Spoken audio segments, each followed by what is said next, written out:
CM Dhami से मिले हिमाचल के पीडब्ल्यूडी मंत्री विक्रमादित्य। दोनों राज्यों के मुख्यमंत्रियों ने की फोन पर बात। उत्तराखंड तबादला एक्सप्रेस जारी। धामी सरकार ने अखबारी विभाग में किया बड़ा फेरबदल। 8 जिलों के अधिकारियों का हुआ तबादला। केदारनाथ के लिए शुरू होगी हेली सेवा। किराए में 25% छूट। आपदा का 1 जुलाई से बंद थी केदारनाथ यात्रा। उत्तराखंड में अक्टूबर नवंबर में होंगे राष्ट्रीय खेल मंत्री रेखा आर्या ने अधिकारियों को तैयारी करने के दिए निर्देश।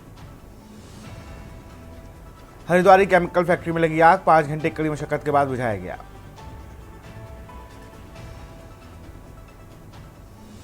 उत्तराखंड में भारी बारिश का अलर्ट। चेतावनी। नदी नालों के पास रहने वाले लोग सतर्क रहें। भूस्खलन का खतरा। आप देख रहे हैं के न्यूज, खबरों का सारथी।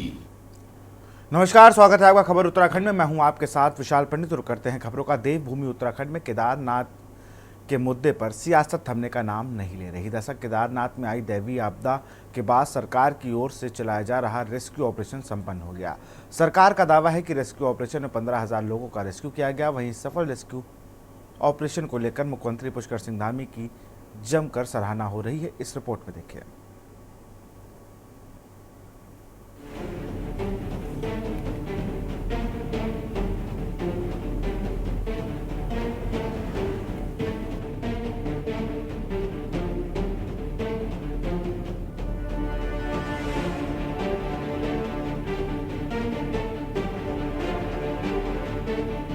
से 31 जुलाई को केदारनाथ में आई भीषण तबाही के जख्म उत्तराखंड को लगातार नुकसान पहुंचा रहे हैं। इसी दैवीय आपदा से एक और जहां केदारनाथ यात्रा मार्ग पूरी तरह से बाधित हो रखा है, तो वहीं दूसरी ओर प्रदेश के अन्य स्थानों में अतिवृष्टि से नुकसान भी लगातार बढ़ रहा है। अनुमान है कि इस आपदा में उत्तराखंड को 2 से 2,500 करोड़ से अधिक का नुकसान हुआ है। हालांकि राहत की बात यह है कि केदारनाथ में चल रहा रेस्क्यू ऑपरेशन संपन्न हो गया है। सरकार ने 15,000 से ज्यादा लोगों का रेस्क्यू किया है। वहीं मुख्यमंत्री का कहना है कि रेस्क्यू ऑपरेशन पूरा होने के बाद सरकार का ध्यान अब केदारनाथ की स्थिति को सामान्य करना है। वहीं मुख्यमंत्री ने केदारनाथ पैदल मार्ग बंद होने के चलते हेलीकॉप्टर के किराए में 25% छूट देने की भी घोषणा की है, जिस पर विपक्ष ने सवाल खड़े किए हैं। केदार घाटी की जो ये आपदा हुई है, इसमें काफ़ी नुकसान हुआ है, बहुत नुकसान हुआ है। 29 स्थानों पर, छोटे बड़े 29 स्थानों पर सड़क का संपर्क मार्ग कट गया है और सबसे ज़्यादा भूस्खलन बीच में हुआ है, जहां पर 150 मीटर से ज़्यादा रोड पूरी बह गई है। लेकिन हम तत्काल भारत सरकार के सहयोग से, राज्य सरकार के सभी अधिकारी, जिला प्रशासन के लोग, हमारे यहाँ के सभी जनप्रतिनिधिगण, पंडा समाज, पुरोहित समाज, धार्मिक संगठनों के लोग, हमारे सभी सामाजिक संगठनों के लोगों ने मिलकर, व्यापार मंडल के लोगों ने, इस समय पंचायत के प्रतिनिधियों ने आगे बढ़कर इस आपदा में काम किया है। और उसके कारण से जो बड़ी आपदा होने के बाद भी लोगों को बचाया जा सका है, लोगों का रेस्क्यू अभियान पूरा किया जा सका है। और अब हमारा पूरा फोकस है कि जल्दी से जल्दी फिर से केदार घाटी सामान्य हो। केदार घाटी में जो यात्रा अगले आने वाले 10-15 दिनों में, चूँकि मौसम ठीक हो जाएगा और मानसून भी अपने अंतिम चरण में होगा, तो उस यात्रा के लिए हम पूरी तैयारी करें। समझ से परे है कि माननीय मुख्यमंत्री जी का, राज्य सरकार का आखिर सलाहकार है कौन, क्योंकि ये ऊट पटांग निर्णय है। अभी स्थितियां सामान्य नहीं हुई हैं। राज्य के कई जिले ऐसे हैं जो आपदाग्रस्त हैं। क्लाउड बर्स्टिंग कह लीजिए, अतिवृष्टि, ओलावृष्टि और भूस्खलन से जगह जगह मार्ग बाधित है। और रेस्क्यू ऑपरेशंस में सारी शक्ति जा रही है राज्य की, जो अन्य विकास कार्यों में जानी चाहिए थी। पूरा राज्य ऐसा लग रहा है कि स्टैंड स्टिल पर आ गया। एनडीआरएफ, फिर एसडीआरएफ और अब तो सेना की मदद लेनी पड़ रही है। सेना मैदान में कूद चुकी है और एयरलिफ्ट कराना बहुत महंगा पड़ रहा है। ऐसे में मानसून के दौरान यात्रा कराने का पहले तो निर्णय ही बहुत अटपटा है, लेकिन अगर यात्रा करानी ही थी तो स्थितियां तो सामान्य हो जाने देते। इस तरह से आप क्या साबित करना चाह रहे हैं कि आपकी प्राथमिकता रेवेन्यू कलेक्शन है? क्या आपके लिए राजस्व ज्यादा कीमती है लोगों की जान माल से ज्यादा? लोग यहाँ आते हैं बाबा के दर्शन करने, मनोकामना पूर्ण कराने, अच्छी यादें उत्तराखंड से ले जाने, और लोग अपने परिजन खोकर जा रहे हैं। वहीं एक तरफ जहां राज्य सरकार सफल रेस्क्यू ऑपरेशन के लिए राहत की सांस ले रही थी, कि इसी बीच नैनीताल हाईकोर्ट ने चारधाम यात्रा में फैली अव्यवस्थाओं और लगातार हो रही घोड़ों की मौतों के मामले पर दायर जनहित याचिकाओं पर सुनवाई की। याचिका में घोड़े खच्चरों पर हो रहे अत्याचार का मुद्दा उठाया गया है। याचिका में कहा गया है कि चारधाम यात्रा में अब तक 600 घोड़ों की मौत हो गई है, जिससे इस इलाके में बीमारी फैलने का खतरा बन गया है। इसके साथ ही याचिका में कहा गया है कि चारधाम यात्रा में भीड़ लगातार बढ़ रही है, जिससे जानवरों और इंसानों को खाने रहने की समस्या आ रही है। दोस्तों, कल उत्तराखंड उच्च न्यायालय नैनीताल में चारधाम यात्राओं से जुड़ी हुई 2 जनहित याचिकाओं पर सुनवाई हुई, जिसमें से एक याचिका मेरी अजय गौतम की, दूसरी गौरी मुलेकी की थी, जिसमें हमने यह बताया है विस्तार पूर्वक कैसे कि चारधाम यात्राओं में, चाहे वो हेमकुंड की बात करें, केदारनाथ ट्रैक की बात करें, यमुनोत्री की बात करें, जहाँ भी यात्रियों को ले जाने के लिए घोड़ा खच्चर की इस्तेमाल होता है, किस तरह ज़्यादा से ज़्यादा पैसा कमाने के लिए उनके साथ एट्रोसिटी की जाती है, हर तरीके का अत्याचार किया जाता है, यहाँ तक कि उसने नशीली दवाइयाँ तक दी जाती है ताकि जब वो ज़्यादा से ज़्यादा चक्कर लगा सके और अधिक से अधिक आय के चक्कर में उन जो घोड़े हैं, खच्चर हैं, उनकी मौत हो जाती है और उनका मौत होने के बाद कैसे उनके शवों को इधर उधर घाटियों में या नदी किनारे फेंक दिया जाता है। हम यात्रा को लेकर के सरकार बड़ी बड़ी बातें कर रही थी, लेकिन जैसे ही चारधाम यात्रा शुरू हुई सरकार के दावों की पोल खुल गई और हम तो पहले से ही कह रहे थे कि अधिकारी और मंत्री समय पर एसी कमरों से बाहर ही नहीं निकल रहे हैं। जब व्यवस्थाएं चाक चौबंद करनी चाहिए थी, निरीक्षण करना चाहिए था, काम करवाने चाहिए थे, तब आपने उदासीनता बरती। उसी का खामियाजा चारधाम यात्रा शुरू होने के बाद श्रद्धालुओं को, राम जनमानस को भुगतना पड़ा। आप देख लीजिए जगह जगह मार्ग बाधित हुए, लेकिन कोई सुध लेने वाला नहीं था। अब केदारनाथ में आप देख लीजिए कितनी बड़ी आपदा आई है। आप चारधाम के अन्य रूटों पे चले जाइए, हर जगह यही स्थिति है और अन्य जनपदों में भी जगह जगह जो है मलबा आने से, मार्ग बाधित होने से जनमानस अस्त व्यस्त है। देखिए शिवम जी, इसमें चारधाम की यात्रा जो है हमारे आदिकाल से चली आ रही है। उत्तराखंड बनने के बाद जो व्यवस्थाएं बननी चाहिए थी वो आज तक हम बना नहीं पाए, ये दुर्भाग्यपूर्ण है।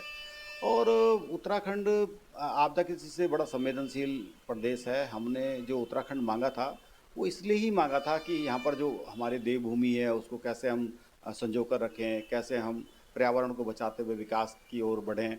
लेकिन राज्य सरकारों ने कभी इस ओर ध्यान ही नहीं दिया। केवल अपनी सरकारें भारतीय जनता पार्टी और कांग्रेस बनाने में मशगूल रहे।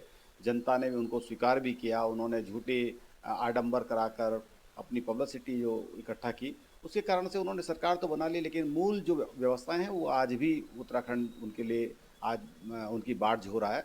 और चारधाम यात्रा जिस तरीके से जो हालात हैं उसमें आपने देखा कि केदारनाथ में हालात बुरे हैं, कहीं सड़क वो रास्ते बह जा रहे हैं, कहीं पुल बह जा रहे हैं, पुलों की सर्वे सही नहीं है, कहीं पर पुल जो नेशनल हाईवे पर बनने वाले ब्रिज हैं वो टूट जा रहे हैं और सड़कों के तो हाल ही बुरे हैं। आपने कहा कि हम ऑल वेदर रोड बनाएंगे, ऑल वेदर रोड का हाल बुरा है, तो सरकार को जो हाई कोर्ट ने फटकार लगाई वो लाजमी है। और देखिए, भारतीय जनता पार्टी और भारतीय जनता पार्टी की सरकार, हमारे एसओसी मुख्यमंत्री माननीय पुष्कर सिंह धामी जी 24 घंटे आपदा को लेकर के स्वयं वो मॉनिटरिंग कर रहे हैं। हमारे प्रदेश अध्यक्ष आदरणीय महेंद्र भट्ट जी ने अपने संगठन को भी आपदा राहत कार्यों में सहयोग देने के लिए निर्देशित किया है और इसी के तहत भारतीय जनता पार्टी ने बागेश्वर, अल्मोड़ा, उत्तरकाशी, टिहरी और रुद्रप्रयाग जिले में जिस तरह के जो आपदा की घटनाएं हुई हैं, बादल फटने की जो घटनाएं हुई हैं, भारी नुकसान वहां पर हुआ है, इसको लेकर के भारतीय जनता पार्टी के कार्यकर्ता अधिक से अधिक अपना सहयोग आपदा राहत कार्यों में दें और आपदा कितना नुकसान कहाँ हुआ है इसको लेकर के आकलन करने के लिए भी एक समिति, उच्च स्तरीय समिति प्रदेश स्तर पर गठित की गई अलग अलग जिलों के लिए।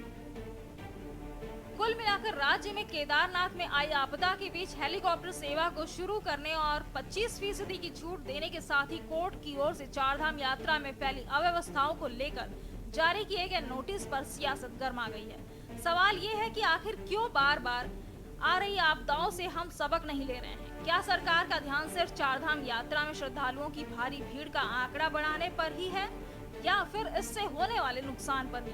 Uttarakhand desk report.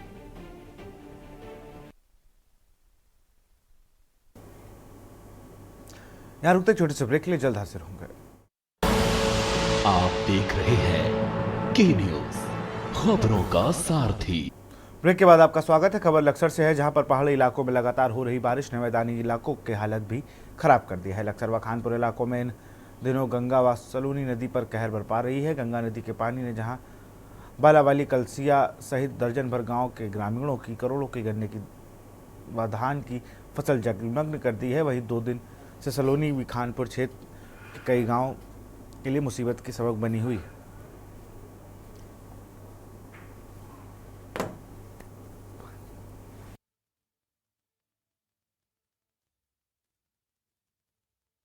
नुकसान 20% तो नुकसान अब भी हो चुका है।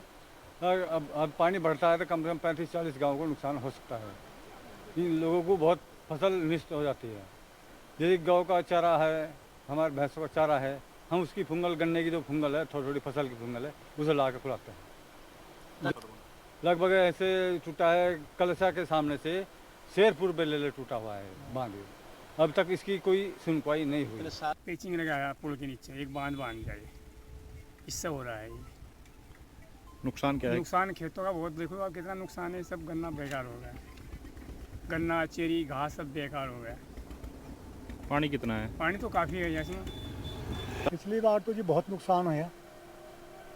अब भी पानी में गंगा बढ़ रहा, पानी अब भी जलस्तर बढ़ रहा। अब भी कितने गाँव को प्रभावित कर सकता है ये हमारे जो कुछ क्षेत्रफल में जो है, खानपुर जो क्षेत्रफल है कुछ तो ऊंचाई पर है। ये 30-35 जो गाँव है ये ज़्यादा गहराई में है। ये राष्ट्रीय हरकत्ता दिवस पर चमोली जिले में गोपेश्वर समेत विभिन्न क्षेत्रों में हरकत्ता दिवस मनाया गया। महिला मोर्चा जिलाध्यक्ष डॉक्टर हिमानी वैष्णव के नेतृत्व में नंदप्रयाग में सभी हथकरघा दिवस मनाया गया। इस दौरान हथकरघा के क्षेत्र में उत्कृष्ट कार्य करने वाली 11 महिलाओं बुनकरों को सम्मानित किया गया।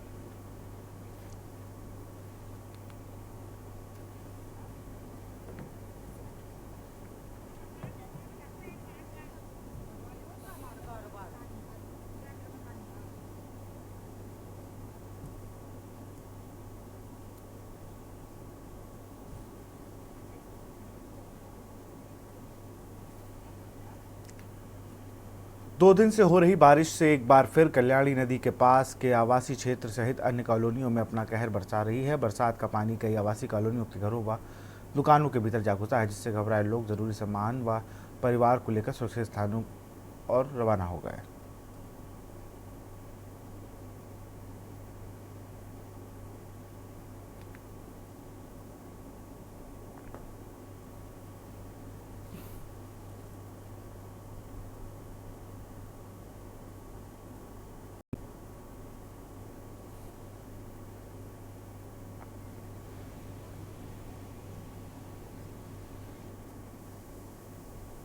विधानसभा देहरादून सदन हॉल में इन दिनों मरम्मत का कार्य चल रहा है, जिसको लेकर विधानसभा में पहुंची विधानसभा अध्यक्ष रितु खंडूरी भूषण ने चल रहे मरम्मत कार्य का जायजा लिया, जिसमें अधिकारियों को निर्देश भी दिए गए कि जल्द ही इस मरम्मत कार्य को पूरा किया जाए। जिससे लेकर विधानसभा अध्यक्ष रितु खंडूरी ने बताया कि जो सदन के अंदर वायरिंग चेंज, फ्लोरिंग के साथ इंफ्रास्ट्रक्चर का काम चल रहा है, वो 15 अगस्त तक पूरा हो जाएगा।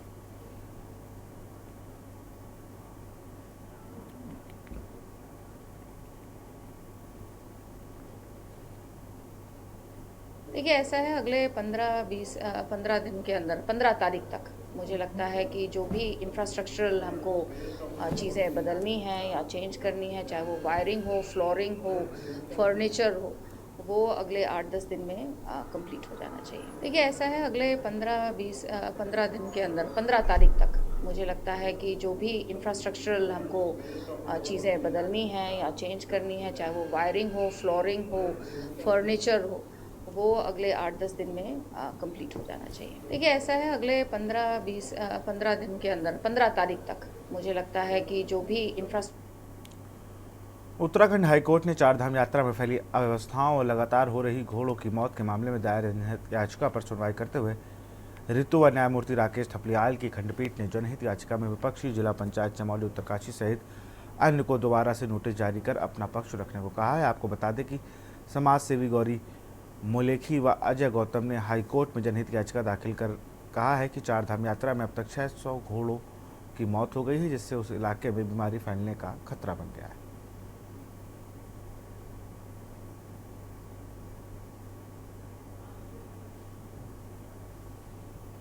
दोस्तों, कल उत्तराखंड उच्च न्यायालय नैनीताल में चारधाम यात्राओं से जुड़ी हुई 2 जनहित याचिकाओं पर सुनवाई हुई, जिसमें से एक याचिका मेरी अजय गौतम की, दूसरी गौरी मुलेकी की थी, जिसमें हमने यह बताया है विस्तार पूर्वक कैसे कि चारधाम यात्राओं में चाहे वो हेमकुंड की बात करें, केदारनाथ ट्रैक की बात करें, यमुनोत्री की बात करें, जहाँ भी यात्रियों को ले जाने के लिए घोड़ा खच्चर की इस्तेमाल होता है, किस तरह ज़्यादा से ज़्यादा पैसा कमाने के लिए उनके साथ एट्रोसिटी की जाती है, हर तरीके का अत्याचार किया जाता है, यहाँ तक कि उसने नशीली दवाइयाँ तक दी जाती है ताकि जब वो ज़्यादा से ज़्यादा चक्कर लगा सके और अधिक से अधिक आय के चक्कर में उन जो घोड़े हैं, खच्चर हैं, उनकी मौत हो जाती है और उनका मौत होने के बाद कैसे उनके शवों को इधर उधर घाटियों में या नदी किनारे फेंक दिया जाता है।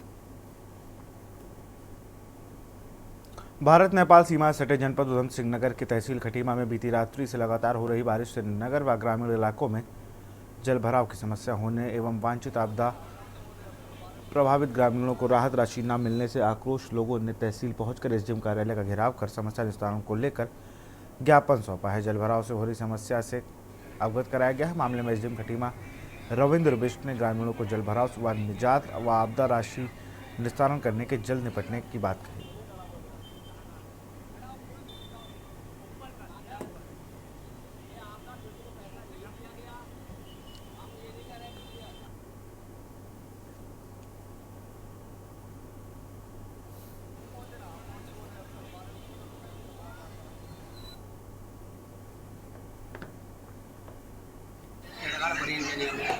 दो 250 बराबर ऐसा है जिनकी स्थिति बिल्कुल खराब हुई थी। 7 तारीख को जो आपदा आई थी, किसी का दीवार चढ़ गया, किसी के भूसे बिक गया, किसी के गेहूँ बिक गया है, किसी के पास खाने की कोई राशन नहीं बचा। उन तक जो है ये बाढ़ अभी तक का कोई सुविधा नहीं मिल पाया। हमने एसडीएम साहब से भी मैंने फोन में बात की थी। एसडीएम साहब ने मेरे को आश्वासन दिया था कि जितने भी लोग आपके बचे हुए उन सबको दिया जाएगा, लेकिन फिर भी कोई सुनवाई नहीं हुई। मजबूरी में आज 300 लोग 300-400 लोग पब्लिक हमारे ग्राम सभा के, हम ये नहीं कहते हैं कि आप तहसील, हम किसी पर आरोप भी नहीं कर रहे, हम कह रहे हैं तहसीलदार आए, पटवारी को लेकर आए, हमारे ग्राम सभा के 4 सयाने आदमी को पकड़ने हैं, वो राणा बस्ती के 2 बंगाली और उनके, वो लोग उन लोगों से जाँच कराया जाए। लेकिन हमारा लगभग हमारे पटवारी जो हमारी टीम बनी हुई थी, उन्होंने लगभग सारा सर्वे कर चुके हैं और सारे पात्र व्यक्तियों को हमारे द्वारा चेक का वितरण किया जा चुका है और सर्वे भी किया जा चुका है, जिसमें से कुछ लोगों को पात्र व्यक्तियों का भी चेक वितरण किए जाना अभी और बाकी। तो लगभग हम सभी 100% लगभग हम जो पात्र व्यक्ति जो इस बाढ़ से प्रभावित हैं उनको चेक वितरण कर रहे हैं। इसकी हम एक्सेल शीट भी बना रहे हैं और सारा का सारा सबके सामने हम उसको दे भी देंगे, वेबसाइट में भी अपलोड कर देंगे, वो सब भी देख लेंगे। बांग्लादेश में हो रही हिंसा और इस हिंसा में हिंदुओं को निशाना बनाने का भी विरोध बढ़ता भारत में भी देखा जा रहा है। इसी कड़ी में भारत रक्षा मंच द्वारा जिलाधिकारी देहरादून के माध्यम से गृह मंत्री अमित शाह को ज्ञापन प्रेषित किया गया। भारत रक्षा मंत्री ने बांग्लादेश में हिंदुओं के साथ हो रही अमानवीय हिंसा पर आक्रोश जताते हुए गृह मंत्री से अनुरोध किया है कि बांग्लादेश में हिंदुओं को नरसंहार से बचने के लिए तत्काल सुरक्षा प्रदान की जाए। बांग्लादेश की परिस्थिति जो आज की है, वर्तमान स्थिति, वो 1946 16 अगस्त 1946 से लेकर के 15 अगस्त 1947 तक की याद दिलाती है और वैसे ही 1971 की भी याद दिलाती है। केवल और केवल हिंदुओं को टारगेट किया गया है, हिंदू मुक्त बांग्लादेश करने की योजना है। और इसमें हमने पहली बात तो ये कही है सरकार से कि सरकार, भारत सरकार बांग्लादेश की अभी नई सरकार बनी है, उनके साथ वहाँ पे हमारे राजदूत वगैरह चर्चा कर रहे हैं, किंतु जो वहाँ से अपनी जान और अपने घर के बहू बेटियों की इज्जत आबरू बचा के भाग के आएंगे, जो हिंदू हमारे आ भी रहे हैं, उनको भारत में आने के लिए सुविधाजनक परिस्थिति बॉर्डर पे निर्माण की जाए। साथ ही साथ उनके निवास की, भोजन की और स्वास्थ्य की प्राथमिक व्यवस्थाएं तुरंत बॉर्डर पे की जाए। उन्हें वो तकलीफें ना सहन करनी पड़े जो 1947 में हमारे कई भाइयों बहनों को करनी पड़ी थी, हमारे पूर्वजों को करनी पड़ी थी। जल संस्थान उत्तराखंड के संविदा कर्मियों की मांगों के समर्थन में अब राजनीतिक दल भी जुड़ गए हैं। आपको बता दें कि संविदा कर्मियों के धरने को 9 दिन पूरे हो चुके हैं, जिनके समर्थन में राष्ट्रवादी रीजनल पार्टी व यूकेडी के नेता भी पहुंचे हैं। इस दौरान उन्होंने जल संस्थान अधिकारी से वार्ता का ज्ञापन भी सौंपा।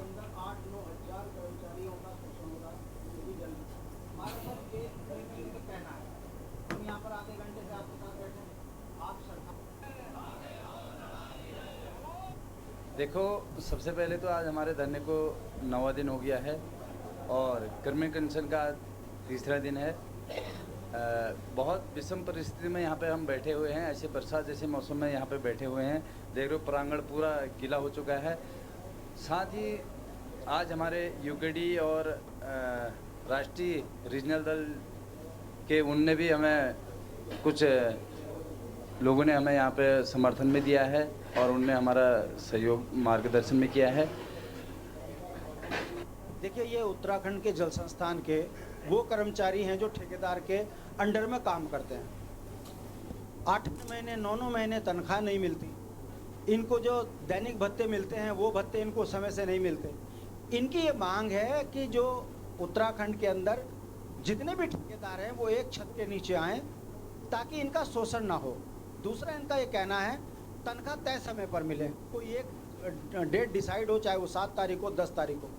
8 महीने तनख्वाह ना मिलना ये बताता है कि उत्तराखंड के अंदर ओजस्वी तेजस्वी धामी जी उनकी नाक के नीचे उत्तराखंड के मूल निवासियों का जो शोषण सरकारी संस्थानें कर रही हैं ये बर्दाश्त से काबिल है नहीं है। और आज आप देख सकते हो 9 दिन इनको यहाँ धरना देते हुए हो गया है। इनकी एक ही मांग है कि ठेकेदार एक हो और हमारा शोषण बंद हो।